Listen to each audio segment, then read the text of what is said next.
पापा को कोई कुछ बोल के निकल जाता है यार, और मैं कुछ बोल नहीं पाता था। तो भाई को सलाम होता।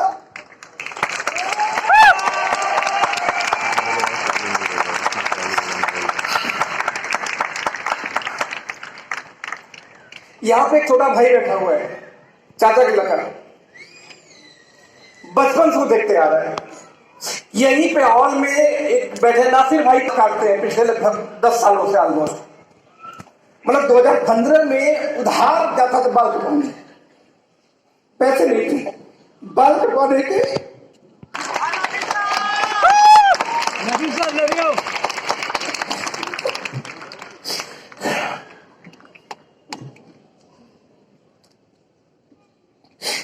हम बाबू कई बार बोलता रहे। 2015 बहुत बुरी थी। एक बात क्लियर थी कि जो होना है इस इंडस्ट्री को होनी, वो एकदम क्लियर था। 24 साल से आईटी फील्ड में हूं, सॉफ्टवेयर इंजीनियर हूं। 11 में दिल्ली में शिफ्ट हुआ और फ्रीलांसर पहले कुछ काम किया। उसके बाद में कुछ सॉफ्टवेयर कंपनी का ऑर्डर आया और नेटवर्क मार्केटिंग कंपनी के ही मैंने प्लान 90% डिजाइन किए, तो कैलकुलेशन बढ़िया आ गई। और उस समय दिल्ली आने के बाद पता चला कि मेरे पड़ोस से कंपनी चल रही है। कोई बता रहा ऑस्ट्रेलिया का है, कोई बता रहा है ये थाईलैंड से चल रही है, कोई दुबई से दिखा रहा है, चल सब यही खड़ा ब्रांच में। यानी कि नेटवर्क मार्केटिंग की कंपनियों की असलियत जानना शुरू हुआ जब मैं दिल्ली शिफ्ट हुआ।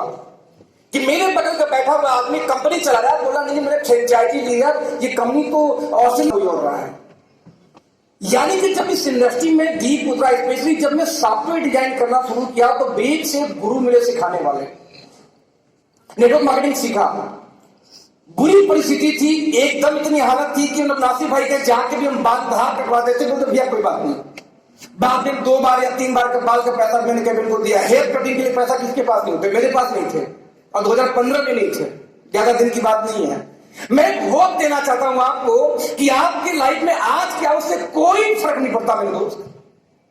2015 में भी 2 साल लॉकडाउन निकाल दिया था, तो 5 साल तो हुए 2015 के बीते हुए 5 साल, क्योंकि बहुत बड़े लीडर की कंपनी थी, नाम नहीं लूंगा, कि भाई बैठे हैं यहाँ पे उस कंपनी से, राघवेंद्र जी बैठे उस कंपनी से। उस कंपनी में दिल से, जान से, जिगर से अपनी सॉफ्टवेयर कंपनी बंद करके काम की थी, और 2015 में वो कंपनी किसी कंपनी मर चुकी। और दोस्तों जब कंपनियां बंद होती है ना, तो मरते पता कौन है, जो उसके जिहादी लोग होते हैं। मैं चलाऊंगा कंपनी, मैं चलाऊंगा, मैं उनमें से एक हूं कि लग गया तो लग गया, कंपनी बस सही होना चाहिए। नतीजा जब कंपनी बंद हुई तो 6, 7, 8 महीने लग जाते हैं, कई बार 5 महीने लग जाते हैं, तो हम पैसा अपने घर का खा रहे होते हैं, बैंक से, सेविंग से। इसलिए 15 के जबकि उस समय उस कंपनी ने बहुत मोटे ऑफर दिए थे हम सभी को, मैं ले सकता था, मैंने नहीं लिया, मुझे नहीं चाहिए, क्योंकि मेरा क्लैरिटी थी काम वही करूंगा जहां टीम को कमा सकूं, मैं तो कहीं कमा सकता हूं। यदि आप में जुनून है, काम करने का जिद है और आपको मेहनत करने आती है दोस्त, तो आप पैसा किसी भी कंपनी में कमा सकते हैं। लेकिन आपकी टीम कमा पाएगी क्या? बस यही एक सवाल था, जिस सवाल ने मुझे 2015 में भूखे रहने पर मजबूर कर दिया। लेकिन करेंगे जहां टीम को इनकम ना है, जहां टीम स्टेबल ना हो पाए। अब 2016 में दोस्तों मैंने वो दौर देखना शुरू किया, 4-5 लाख, 6 लाख, 7 लाख महीने की इनकम। और एक बार जब पहली बार लाइफ में पैसा आया कुछ साल, तो एक बात समझ में आ गई थी कि एक वो इंसान जो दारू नहीं पीता या ऐसे कुछ कांड नहीं करता, वो व्यक्ति महीने का 5 लाख भी खर्च नहीं कर सकता। मैंने ये सीखा लाइफ से।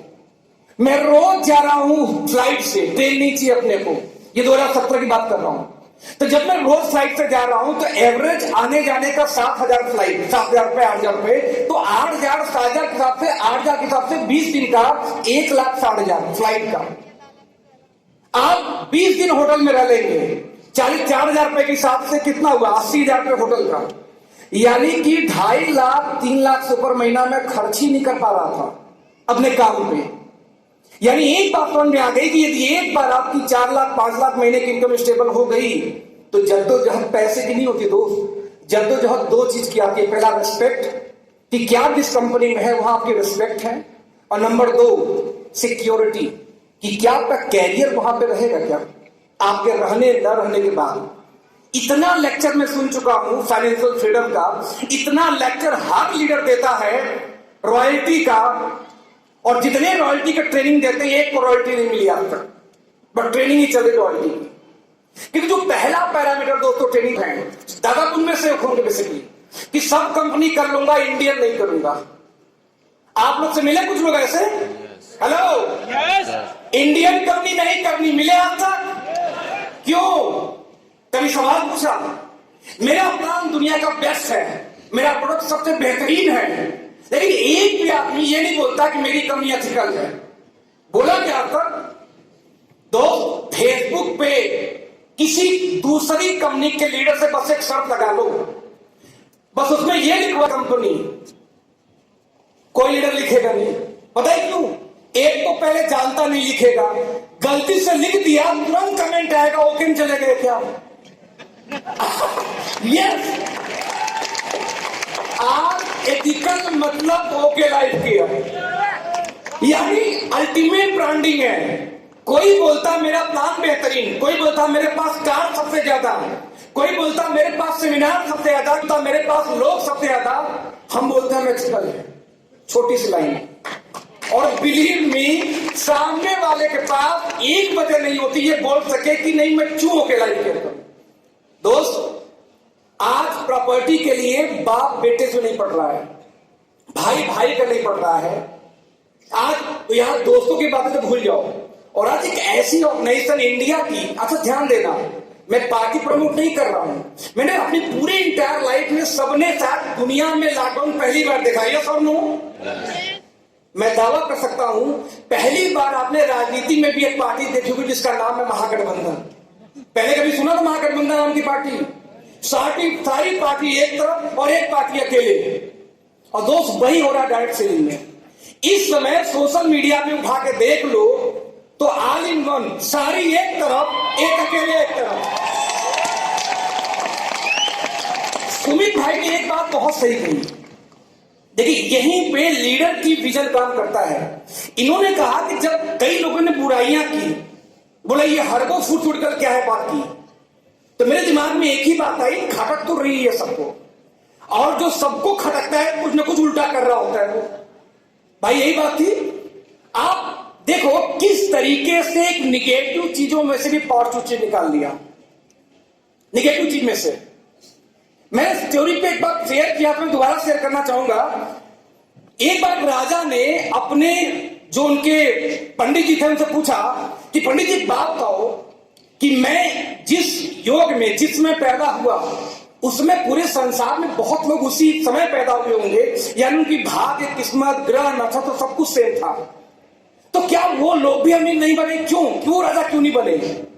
बिलीव मी, उनके पास कोई जवाब नहीं था। मुझे याद है कि हाई स्कूल में मुझे एक नशा चढ़ा था हाथ देखना, मतलब ज्योतिष शास्त्र सीखने का। तो मैंने एक साल करीब हाथ देखने का ट्रेनिंग लिया, एक साल तक किताबें ढेर सारी पढ़ी, मुझे हाथ देखने आ गया। तो मैंने जब बहुत सालों का हाथ देखना शुरू किया, उस जमाने की बात कर रहा हूं, तो मैं देखता जिनके हाथों में खूब पैसे थे वो कंगाल है, बहुत सारे लोग। अब कुछ लोग कहते थे एक्सपर्ट ज्योतिष कि जिनके हाथों में पैसे नहीं थे उनके हॉस्पिटल चल रहे हैं। मैं बड़ा कंफ्यूज, और जब आगे मैं पढ़ना शुरू किया, जैसे वो सदगुरु वगैरह कुछ गुरुओं को सुनना शुरू किया, तो वहां पे कहानी पलट गई। एक बुक में मुझे ये लिखा हुआ मिला कि हर व्यक्ति का दाहिना हाथ और बायां हाथ सेम होता है, पति पत्नी के नहीं होता।